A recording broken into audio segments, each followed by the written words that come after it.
aqui presente e que venham a ler essa versão do trabalho. Isso porque eu, como todos vocês, trabalhamos com as ferramentas que nós nos sentimos mais à vontade com elas. E no meu caso, pela minha formação, eu trabalho muito com ferramentas informáticas livres, e da passagem, até para facilitar o trabalho, da passagem da tese do trabalho, uma ferramenta que eu utilizei para alguns problemas, que ouça alguns problemas. Vocês observarão aí algures que há um lado ou outro, e eu só fui reparar nisso ontem à noite, um XPTO escrito. Isso era um link que eu fazia entre a base de dados e o programa que eu usei, que era o LaTeX, e na passagem para o Word, alguma delas, para que eu conseguisse visualizar onde isso estava, eu usei o XPTO, que é algo que não existe na língua, portanto era fácil fazer uma pesquisa, e tanto quanto eu sei, acabou por passar duas dessa, e ficou sem a referência devida. O mesmo aconteceu com um gráfico que a gente faz uma exposição sobre anos que vão até 2014, e o gráfico, só reparei também ontem, acabou em 2012. Portanto, peço reparadamente imensa desculpa a todos vocês, não foi nossa intenção que as coisas acontecessem dessa maneira. Uma próxima edição, tudo isso será certamente corrigido. Bom, eu vou falar um aspecto interessante que nós podemos reparar nesse trabalho, e eu gostava de partilhar convosco, é a relação entre como que, na nossa opinião, a saúde, nesse momento, está a ser regulada de acordo com pressupostos mercantis. E quando eu falo da saúde pública, do Serviço Nacional de Saúde. Esse é um aspecto que me parece interessante, discutível na tese, no trabalho, nesse documento. Portanto, aí está um sumáriozinho do que eu gostava de falar, questões metodológicas, os cuidados de saúde ARC-DCR, que é antes da Revolução dos Cravos, depois da Revolução dos Cravos. A lei de base da saúde, controlando os gastos, pessoal, o esforço do pessoal, rendimento e cota de privados.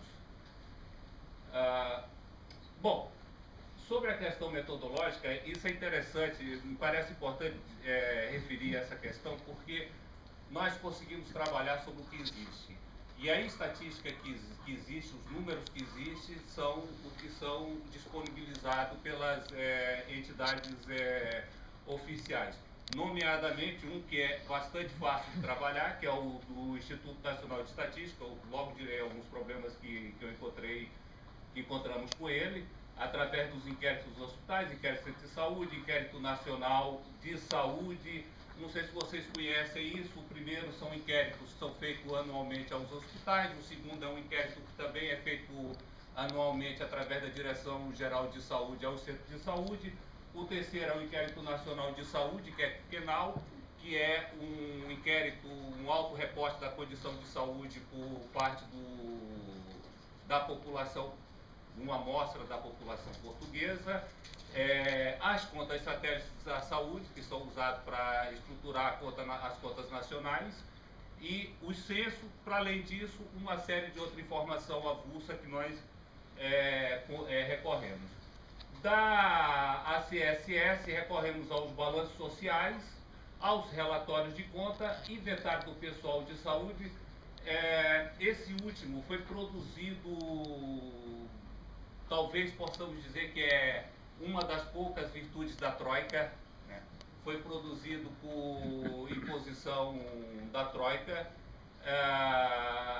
Para além disso, uma série de outros relatórios, como por exemplo do CIGIC relativamente às cirurgias e umas tantas outras informações avulsas.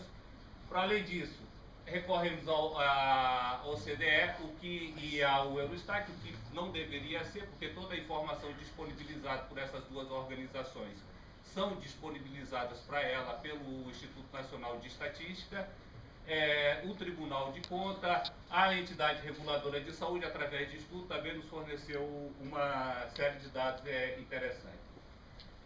Bom, alguns problemas que nós encontramos, e é importante referir isso, porque são conclusões, nós conseguimos ter conclusões assumindo a veracidade da documentação que nós temos em mão. Ora, essa documentação, do ponto de vista estatístico, ela é resumida e, infelizmente, o que torna muito débil o seu trabalho, porque está todo o trabalho agregado. Por exemplo, não é possível que nós façamos uma verificação, a maior parte, no caso do Instituto Nacional de Estatística, não é possível que se faça a verificação do ponto de vista regional, do ponto de vista... Pronto.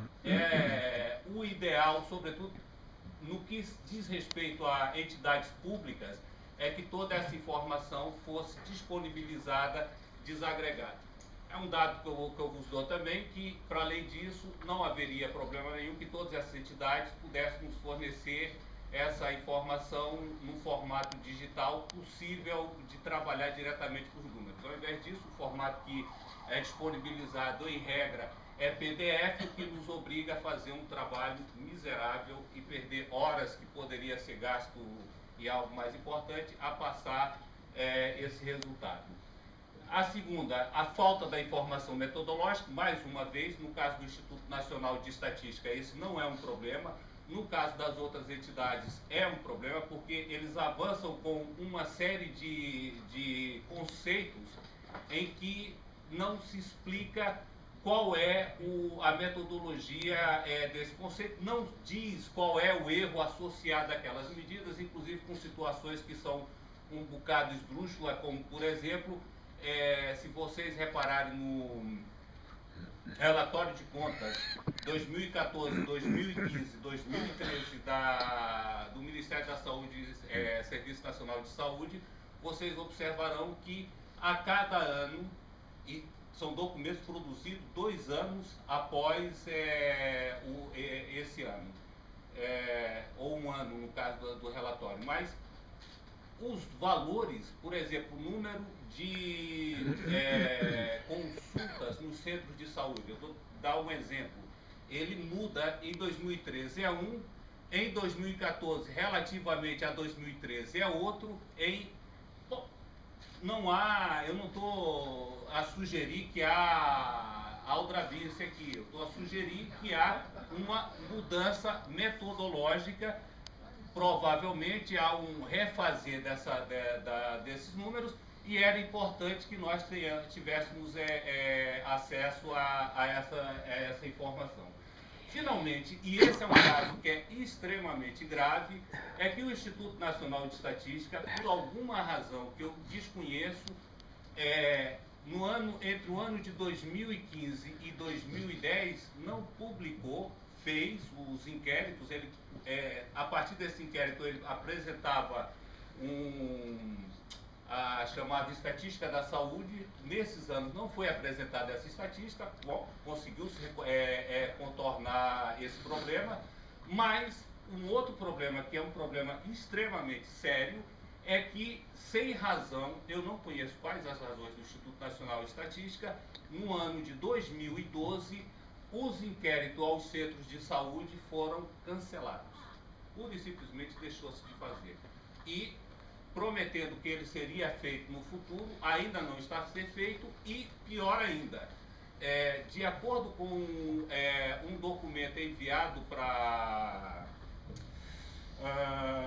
entidade superior das estatísticas, eles tencionam retomar essa estatística a partir das plataformas, utilizando o número da plataforma informática da ACSS.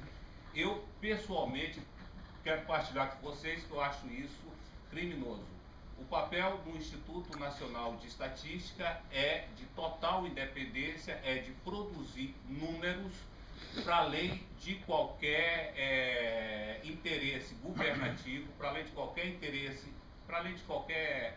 Ou seja, é o Instituto Nacional de Estatística, para mim tem um significado, muito significado. Eu não sei o que se passa, me parece que era algo que é muito importante que fosse averiguado e que houvesse algum tipo de pressão para que as coisas tomassem um rumo diferente. Muito bem, essa é uma pequena introdução, provavelmente a Raquel vai falar mais dos aspectos históricos, mas só para enquadrar um pouco o que eu queria vos mostrar, vos explicar que nesse trabalho é importante a gente visualizar sempre qual a estrutura da saúde em Portugal e quais as mudanças que ocorreram. Por exemplo, antes da Revolução de 74, e isso está bastante bem, é um livro, eu diria, maravilhoso, o relatório sobre as carreiras médicas. Não sei quantos de vocês já tiveram a oportunidade de ler esse material, é de uma clareza, escrita em 1961, levaram 3 anos para escrever, de 58 a 61, foi publicado pela Ordem dos Médicos em 2007, e há uma crítica, daqueles documentos visionários, que consegue fazer uma análise sublime da situação da saúde e consegue antecipar as soluções possíveis. Bom, desse material e também da legislação consultada, todo o material histórico, nós sabemos que a estrutura da saúde antes de 74, digamos que há um período, uma modificação nas reformas de 71 do Gonçalves Ribeiro, né? Mas estava estruturada, havia uma desestruturação da saúde em torno da chamada clínica ou medicina livre, ou seja, o médico, em princípio, seria livre. Nós pusemos ali que se parecia muito com um artesão, né? Tinha mais uma característica artesanal e dentro dessa disponibilidade da medicina livre, haveria aquelas situações de miséria absoluta em que seria resolvida através da assistência à saúde, e para o caso dos trabalhadores que descontassem, teria a previdência. Eram de fato duas estruturas bastante diferentes, inclusive ligado a estruturas ministeriais diferentes. A grande novidade trazida pela Revolução, sobretudo, foi a criação do Serviço Nacional de Saúde, que, dentre outras coisas, garante um serviço integrado, ou seja, a partir da percepção que a saúde é um todo e deve ser respondida, é a forma mais racional de responder às necessidades de saúde da população, seria a integração do serviço. A mão de obra, no caso, seria pública, através do público. Gestão democrática da saúde era uma herança também da Revolução. As carreiras médicas, que foi toda a discussão tida a partir do relatório das carreiras médicas, e a utilização exaustiva da mão de obra como incentivo à exclusividade. Essa frase, eu não sei se ela é muito feliz, mas a ideia que eu gostava de vos transmitir é a percepção que já vem do relatório das carreiras médicas, de que essa desestruturação, essa possibilidade da mistura daquilo que é um serviço de saúde geral, universal, juntamente com formas de mercado, não ia acabar bem. E desse ponto de vista, a exclusividade jogaria um papel cimero. Isso são coisas que vocês conhecem certamente muito melhor do que eu, que derivado dessas modificações a partir de 74, da nacionalização, um processo que a história é lindíssima, das nacionalizações, os ganhos em termos de saúde foram referência. O Sistema Nacional de Saúde português ainda hoje é um sistema de referência a nível mundial, e o seu standard de qualidade ainda hoje, e apesar de tudo, é de referência. Certamente vem dessa experiência. Com relação à situação dos médicos, certamente vocês não conseguirão ver esse porque mal eu posso ver também, daqui que estou mais perto. Mas a ideia é vos mostrar como é que era a divisão da saúde a partir do estudo dos censos. Nós temos ali do censo de 1940, que é o primeiro censo feito a partir do Instituto Nacional de Estatística, até o último censo de 2011. Há um buraco ali ao meio, porque o censo de 1970 foi um censo que deu errado. A única informação que nós temos são de 20% da população. Tentou-se fazer algo grandioso e, no final, não houve dinheiro. Dado a crise, esse censo ficou na gaveta. Se vocês consultarem o INE, verão que o que existe são algumas informações feitas a partir de uma amostra da população, de 20% da população. De qualquer maneira, aquela pequena barra embaixo seriam os patrões e em cima os isolados, ou seja, os trabalhadores por conta própria, que nós hoje chamaremos de trabalhadores por conta própria. Essa barra pode ser vista como uma só, até porque houve uma mudança metodológica. Até 1980, um trabalhador, um patrão, seria aquele que teria mais de 3 empregados ao seu cargo. A partir de 1980, passou a ser patrão que tem empregados ao seu cargo. No caso de ter até 3 empregados ao seu cargo, seria um trabalhador chamado trabalhador isolado. Mas o importante é que, como patrão e como isolado, nós temos que mais de, deixe-me ver se eu consigo ver, quase 75% da população médica, enquanto pouco mais de, cerca de 30% seriam trabalhador por conta do trem. Esses valores mudam com a Revolução, de certeza. A partir do censo de 81, vocês observam, essa grande faixa azul são os trabalhadores por conta do trem.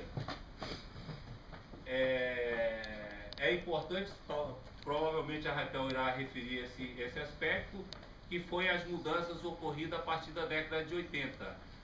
A década de 80 é uma década de contradição, sem sombra de dúvida. É a década em que vai ser, de fato, mais estruturado o Serviço Nacional de Saúde, com muita coisa que ele terá de bom, nomeadamente nos cuidados de saúde primária, e também o que, na minha opinião, será parte dos vícios que ele terá a partir daí. Por exemplo, o fim da gestão democrática, com uma legislação do Pinto Balsemão de 82, e posteriormente isso vai acabar em 87 e 1990 com a lei de base, cuja ministra era a senhora Leonor Beleza, né? Doutora Leonor Beleza, peço desculpa.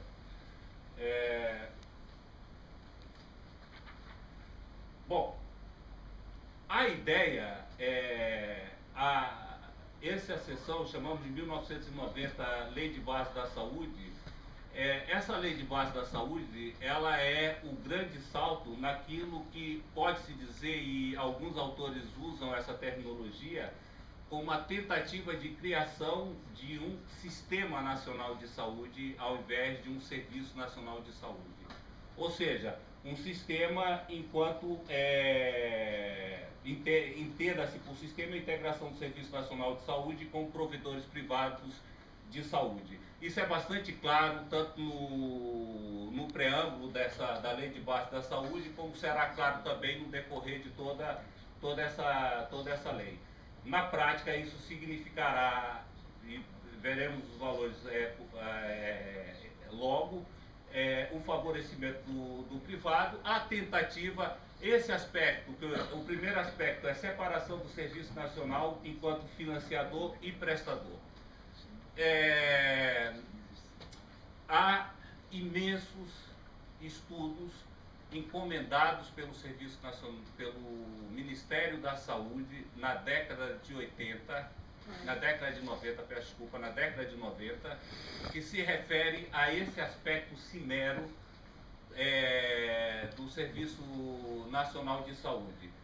Você, para ter um favorecimento desse sistema, você teria que separar esses dois aspectos do sistema, de tal maneira que, enquanto pagador, o Serviço Nacional de Saúde pudesse recorrer ao mercado de saúde, em pé de igualdade, seja ele público, seja ele privado, através do que forma particular que foi encontrada aqui em Portugal, que é uma forma que, pelas boas razões, desenvolveu-se desde os anos 80, que seria o grupo de diagnóstico, grupo diagnóstico homogêneo. Muito obrigado. Então, esse aqui. Eu peço, eu sou um bocado velha guarda, eu gosto muito do cabo de madeira para apontar, mas vamos lá usar. Criação do mercado concorrencial através do contrato, gestão empresarial, era um outro aspecto, de resto, devo confessar, devo dizer a bem da verdade, essa era a forma particular em que se introduzia em que era dado a maior importância, e que se introduziu essa discussão. Isso muito por conta do que seria supostamente os aumentos insuportáveis dos gastos de saúde que teria acontecido no decorrer, primeiro da década de 80, depois da década de 90. Isso, da lei de base também, a previsão de cota para os privados e a flexibilização da mão de obra. Atenção, não é algo que está na lei de base, mas é uma consequência natural desse processo, como veremos. No caso da década de 90, nós tivemos uma série de experiências piloto, né? O Hospital da Amadora Sintra, Matozinho, da Feira, né? E por aí afora. No caso, essa é um exemplo de uma consequência, que é a evolução das camas dos hospitais oficiais e dos hospitais privados. Eu pus oficiais porque, mais uma vez, por conta do problema da disponibilidade da estatística do INE, eu fui recorrer a partir da Direção-Geral Estatística peço desculpa, por conta de um trabalho feito pelo INE em comemoração do Dia Mundial de Saúde, e eles falavam apenas dos hospitais oficiais. Os hospitais oficiais, para além do Serviço Nacional de Saúde, inclui também as prisões, mas que é cerca de 3% da produção do Serviço Nacional de Saúde, portanto, isso dá mais ou menos um quadro bastante aproximado do que nós temos. E temos aqui uma perda permanente de camas por parte dos hospitais públicos, também, a bem da verdade, é bom que o diga, né? Em parte influenciado por ganhos de saúde muito importantes através de cirurgias de ambulatório, portanto. Mas o fato é que esse mesmo processo, não tendo ocorrido com tanta força nos privados, ainda assim ocorreu, e eles continuaram a crescer. De resto, a gente vai ver esse quadro com mais pormenor mais à frente. Esse quadro é para chamar a atenção sobre o problema dos custos do Serviço Nacional de Saúde, ele é tirado das contas satélites da saúde. Eu não sei se vocês conseguem perceber, a ideia desse quadro é tomar um ano de referência, nesse caso é o ano 2000, é o primeiro ano, então eu digo que esse ano a referência é 100, e ver a evolução das despesas em saúde, né? Portanto, esses valores, peço desculpa, estão corrigidos, fiz duas correções simultâneas, uma correção a partir do índice de preço do consumidor e a partir do índice de preço da saúde, e usei aquela que dava valores maiores, que no caso é o da saúde, ou seja, para dizer, posto que eu acho que não é muito justo falar desse tal aumento insustentável dos custos da saúde, eu resolvi usar aquele precisamente expressava esse maior aumento do custo da saúde, porque assim não haveria polêmica relativamente a essa discussão. Bom, essa será a evolução dos gastos do serviço da saúde em Portugal, sendo o índice 100 em 2000, em 2014 isso terá sido 111, ou seja, um aumento de mais 11%. É isso que foi esse período. Da saúde de uma maneira em geral, porque do Serviço Nacional de Saúde o valor era 59,4 e será 58 em 2014, tendo atingido aqui um máximo em 2010. Todos vocês recordarão que esse ano, o ano de 2009 e o ano de 2010, é um ano em que houve as medidas contracíclicas do governo em função da crise que começou em 2008, portanto era natural que nós observássemos esse pico por essa altura. Não há nenhuma novidade até aqui. Esse outro gráfico eu acho muito interessante porque, contrariamente a duas falácias que para a opinião pública sempre foi vinculada desde os anos 90, e se a gente consultar os jornais da altura, vamos observar isso bastante bem, do aumento insustentável dos gastos em saúde. O valor que era usado como referência é o valor como... Bom, esse é o problema. Repara, esse seria um problema da saúde pública. Entretanto, o valor usado era o valor da saúde como um todo, 9%.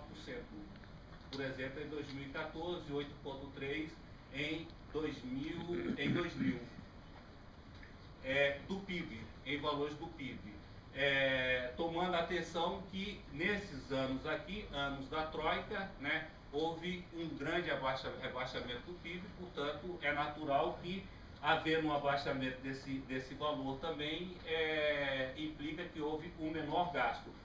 Claro que na saúde essa queda não aconteceu, ela tem, nos privados, peço desculpa, ela tem sistematicamente, não muito, mas aumentado durante todo o período. Os gastos do Serviço Nacional de Saúde, em termos do PIB, corresponde a 5,2%, 5,3%, e o importante que me parece aqui é que deveria ter sido esses valores, quando nós falamos de saúde pública, é desses valores que nós falamos, não os tais 9%, 8,3%. Esses são os gastos do Serviço Nacional de Saúde como provedores. No caso, os hospitais públicos, nós temos um valor de 53, que é o máximo que vai se alcançar em 2010, 53,34% do gasto do Serviço Nacional de Saúde. Isso é com centros de saúde, repara que é um valor que tem ao longo do tempo sempre caído. Aqui é interessante porque isso é o gasto do Serviço Nacional de Saúde com os hospitais privados, né? São valores que variam de 2,9 5,9% em 2000 e chega a 5,81% em 2014. O grande gasto, no caso, com os privados, será aqui, que é com as farmacêuticas. Estamos a falar de valores na ordem entre os 14% e os 17%.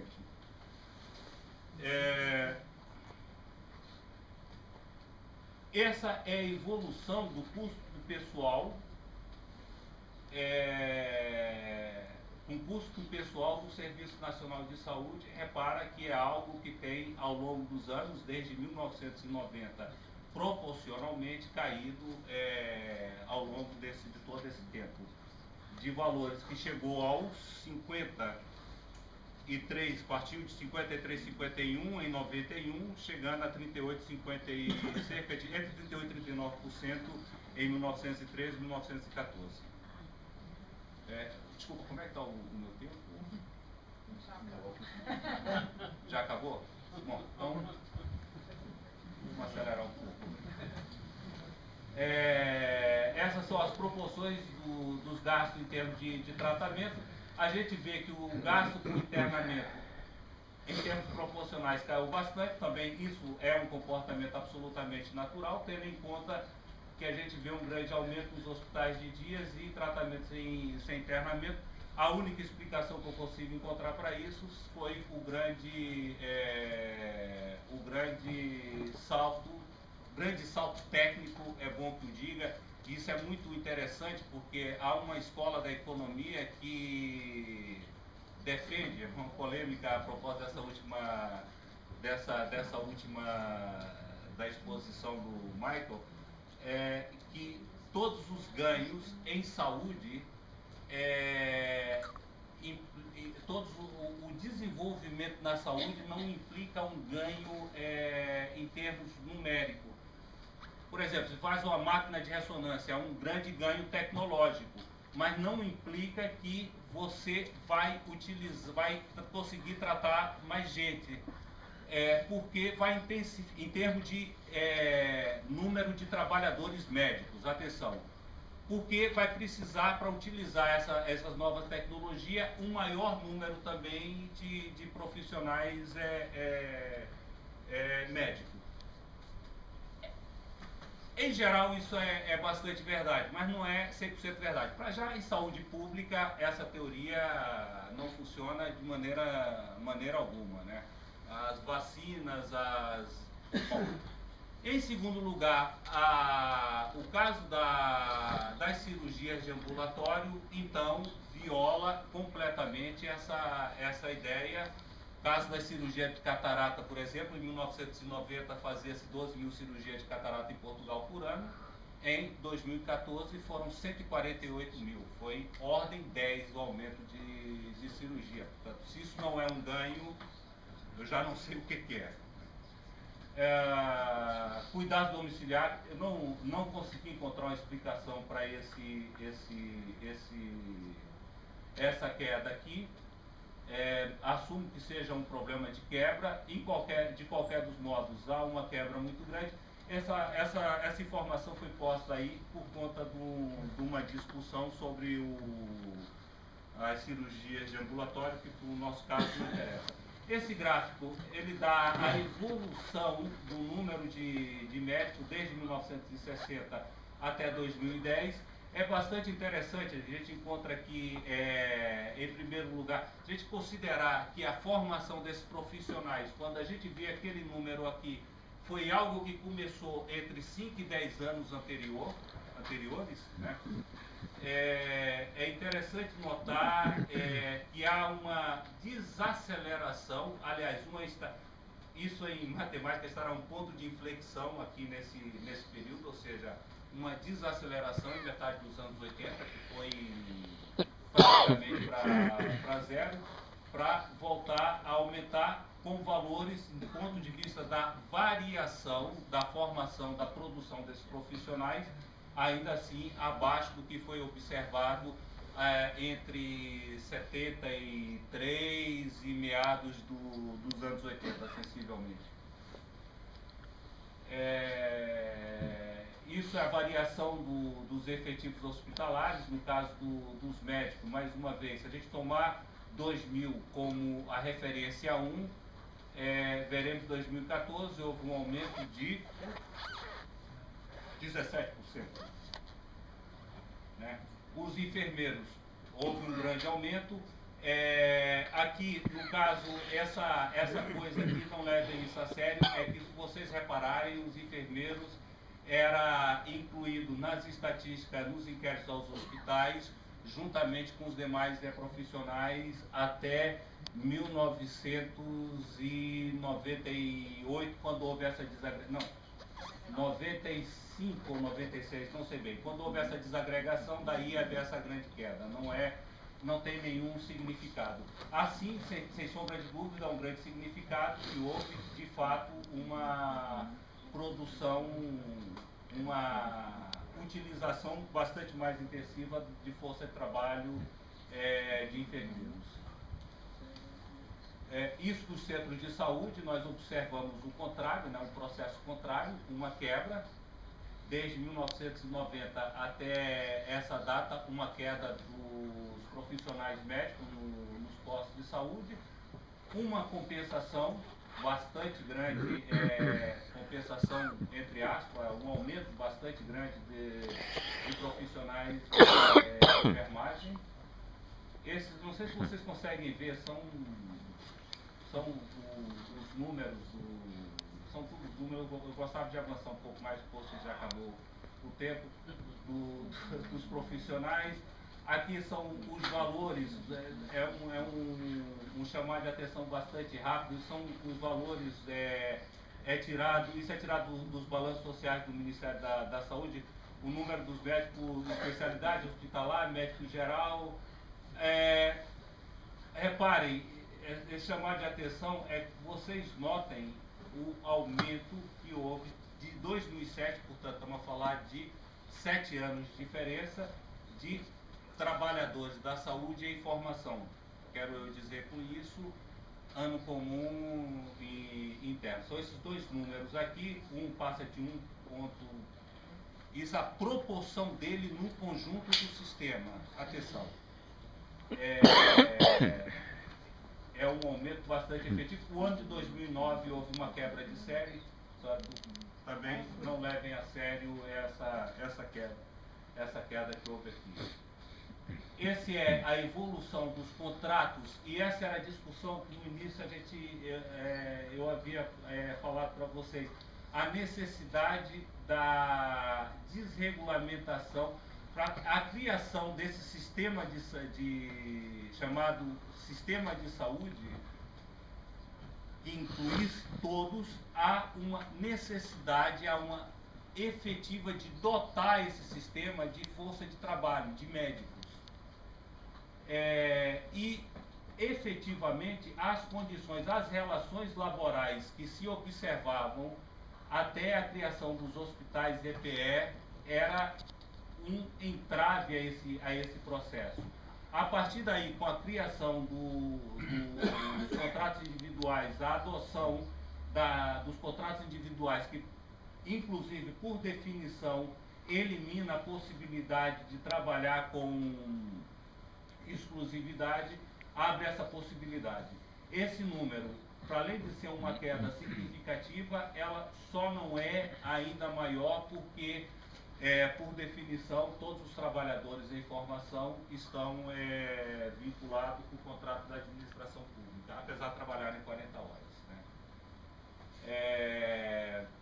Bom, aqui, meio para tentar terminar, foi umas contas que nós fizemos para determinar a evolução da jornada diária dos profissionais das carreiras especiais de saúde. No caso aqui, o primeiro será dos médicos. Nós recorremos às estimativas do balanço social do Ministério da Saúde. A barra de erro, se vocês observam aqui, no caso dos médicos, apesar de ser grande, ela é menor do que as outras barras de erro. Se vocês olharem a escala estamos a falar de um erro de 9 minutos, né? foi uma tentativa, foi um processo que nós fizemos porque havia uma série de indefinições, para além dos erros estatísticos associados a essa medida. Havia aquilo que nós chamamos de erros sistemáticos, erros de medida, ou seja, há um conjunto de trabalhadores que nós não temos controle sobre o seu horário, portanto, eu assumi que ele poderia trabalhar entre 0 horas e 35 horas e dali ter aquela barra de erro. Para além disso, há um outro erro associado, que é você só consegue fazer, você só tem a medida um dia do ano, no caso, o último dia desse ano. Portanto, houve que espalhar esses trabalhadores, os que entram e os que saem, e para isso foi utilizada uma técnica de Monte Carlo. Repara, esse salto que ocorre aqui entre 2013 e 2014, que é um salto pequeno, relativamente aos outros trabalhadores, que foi a modificação foi a mudança, a obrigatoriedade de trabalhar as 40 horas, afetou os outros trabalhadores, claramente, como vocês podem ver, passaram de ter horário que, em média, era menor do que os do trabalho médio para ter trabalho superior. E, de qualquer maneira, todo esse processo permitiu, com um pequeno aumento do número de trabalhadores, um aumento inusitado da hora de trabalho. No caso, essa é a hora de trabalho, por nós estimada, para as horas trabalhadas no horário normal. Aqui embaixo tem horários extraordinários, e aqui embaixo não é estimado, esse número é um número dado, que é as horas a partir dos trabalhadores prestação de serviço. É melhor terminar para... Ok. Pronto, olha... termino só gostava de mostrar isso para vocês, é o custo médio da hora de trabalho, a queda no custo da hora de trabalho, que significou esse processo que aconteceu em particular no período da Troika, é esse, e os encargos médios por trabalhador também, pode-se observar aqui uma queda significativa nesse período. Olha, peço muita desculpa pela demora excessiva.